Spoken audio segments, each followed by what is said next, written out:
Hello everyone, welcome to our YouTube channel. तो अभी हम लोग देखने वाले हैं कैसे हम फ्लोटिंग एक्शन बटन का इस्तेमाल करेंगे अपने एक बॉटम नेविगेशन बार के अंदर। ओके, तो सबसे पहले आप इस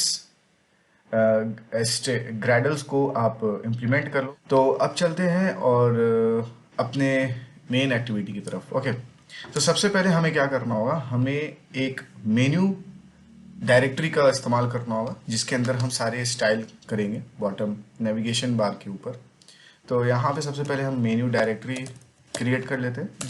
जिन्हें ये पता है ये प्रोसेस, वो इस वीडियो को फॉरवर्ड कर सकते हैं, और जिन्हें नहीं पता, जो फर्स्ट टाइम ये देख रहे हैं, तो उनके लिए ये मैं बता रहा हूँ। ओके, तो यहाँ पर मैंने एक मेन्यू नाम का एक डायरेक्टरी क्रिएट किया, उसके अंदर मैंने एक मेन्यू नाम की file, XML file, resource file मैंने क्रिएट कर दिया। इसके अंदर मैं क्या करता हूँ, आइटम ले लेता हूँ, और इस आइटम के अंदर मैं आईडी ले लेता हूँ सबसे पहले, होम, एंड देन यहाँ पर मैं क्या करूँगा,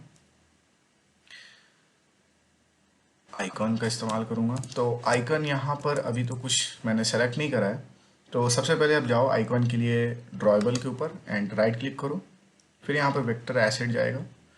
वेक्टर एसेट के अंदर आप यहाँ होम सेलेक्ट करना,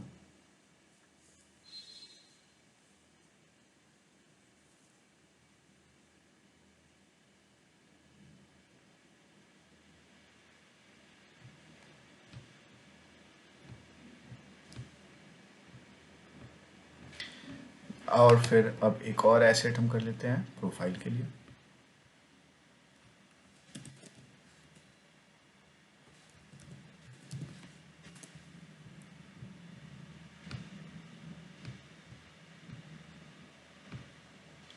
यहाँ पर मैं होम को इम्प्लीमेंट कर लूँगा अपने, फिर टाइटल कॉपी कर लेता हूँ,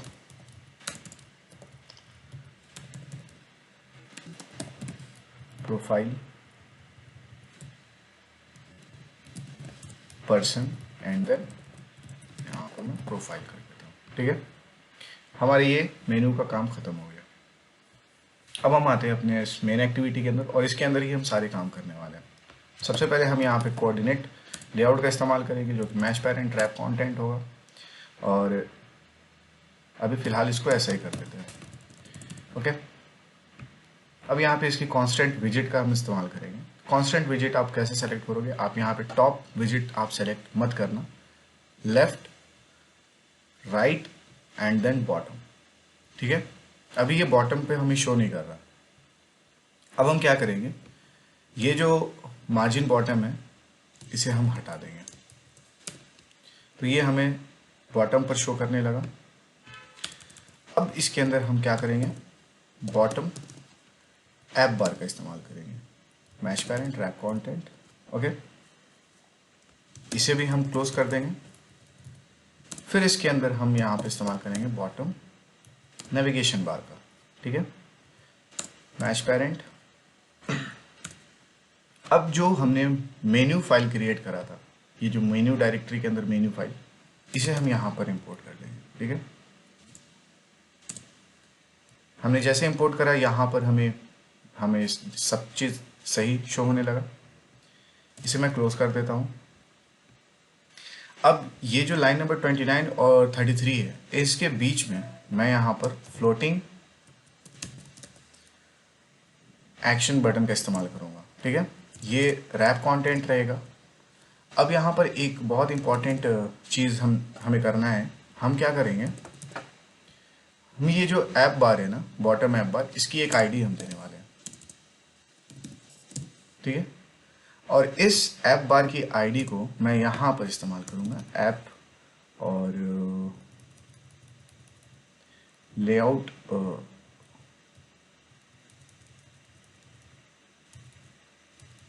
एंकर, लेआउट एंकर के अंदर हम यहाँ पर ऐप बार आईडी का इस्तेमाल करेंगे। तो हम जैसे इसे ऐसा करेंगे, ये हमें यहाँ पर सेंटर में शो होने शुरू हो जाएगा। ठीक है, इसे हम क्लोज कर देते हैं।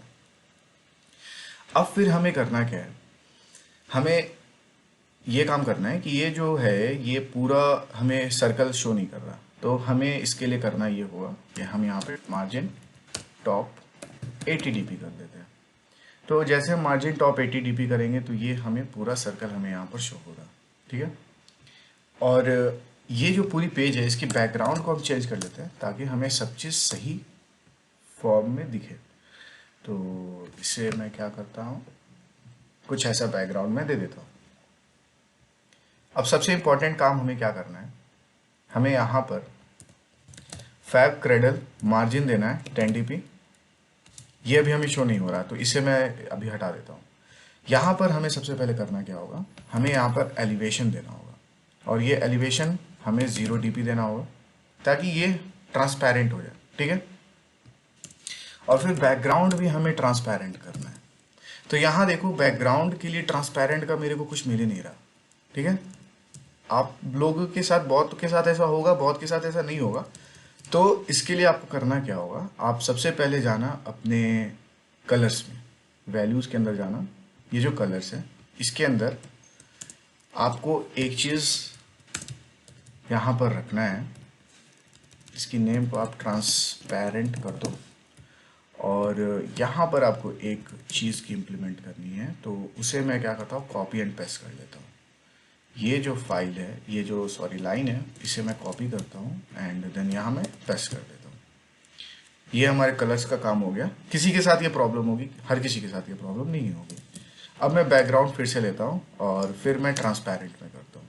तो जैसे मैंने ट्रांसपेरेंट करा तो आप देखो यहाँ पर, मैं इसे जूम कर देता हूँ। यहाँ देखो तो ये कर्व नीचे से हमें शो होने लगा, ठीक है। अब मैं यहाँ पर फैब क्रैडल का इस्तेमाल करूँगा, फैब क्रैडल मार्जिन का इस्तेमाल करा 10 dp। जैसे मैंने 10 dp करा ये इंक्रीज हो गया इसकी साइज, ठीक है। फिर मैं फैब क्रैडल राउंड का इस्तेमाल करूँगा, रेडियस का। अब इसे मैं क्या करता हूँ, 50 dp कर देता हूँ। तो मैं 50 dp करा तो ये हमारी जो रेडियस है ये ऐसी हमें शो होने लगी, ठीक है। ये इतना काम हमारा हो चुका जो कि हमें सबसे इम्पोर्टेंट करना था। अब यहाँ पर एक और काम हम कर सकते हैं। हमें करना क्या होगा कि यहाँ पर हम एक आइकॉन का इस्तेमाल करेंगे जो इसके अंदर हमें शो होगा। तो उसके लिए हम अपने ड्रॉएबल पे जाते हैं, वेक्टर एसेट, प्लस साइन का इस्तेमाल हम यहाँ पे करेंगे। तो प्लस साइन का इस्तेमाल के लिए हमें करना क्या होगा, मेडिसिन ऐसा हम देखते हैं, प्लस, तो हमें ये सेलेक्ट करना होगा।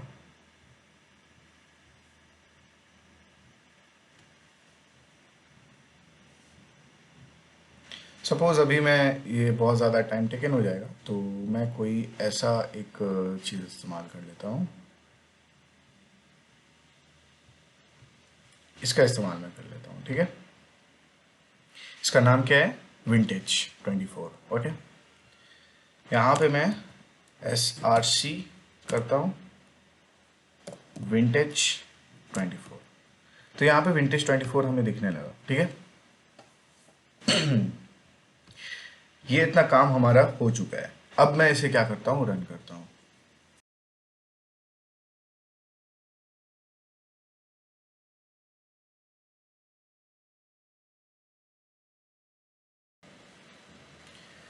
यहाँ पर हमने रन करा तो अब आप देख सकते हो ये हमें ऐसा शो हो रहा है।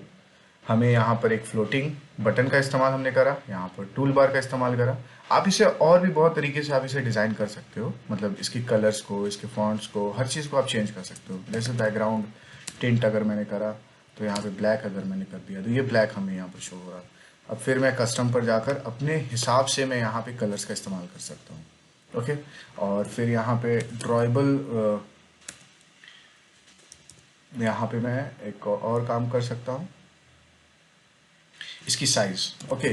तो यहाँ पे मैक्स इमेज साइज है तो यहाँ पे मैं 20 dp ऐसा कर दिया तो ये थोड़ा इसकी जो साइज़ है वो छोटी हो गई। अब यहाँ पे मैं 40 dp कर देता हूँ तो ये इसकी साइज़, आइकन की साइज़ जो है वो इंक्रीज़ हो जाती है। तो ऐसा करके आप यहाँ पे बहुत सी मॉडिफिकेशन कर सकते हो। ये आपके ऊपर डिपेंड करता है कि आपको कैसी आउटपुट चाहिए और कैसा आपको डिज़ाइन चाहिए। ये एक बेसिक स्ट्रक्चर है जो कि आप फ्लोटिंग के अंदर इस्तेमाल करोगे, ठीक है। तो आई होप आपको अभी तो मैं जितनी चीज़ बताया हूँ वो सारी चीज़ आपको समझ में आ चुकी होगी और आपके लिए बहुत ही आसान होगा। तो चलते हैं और मिलते हैं नेक्स्ट वीडियो में, ओके, बाय।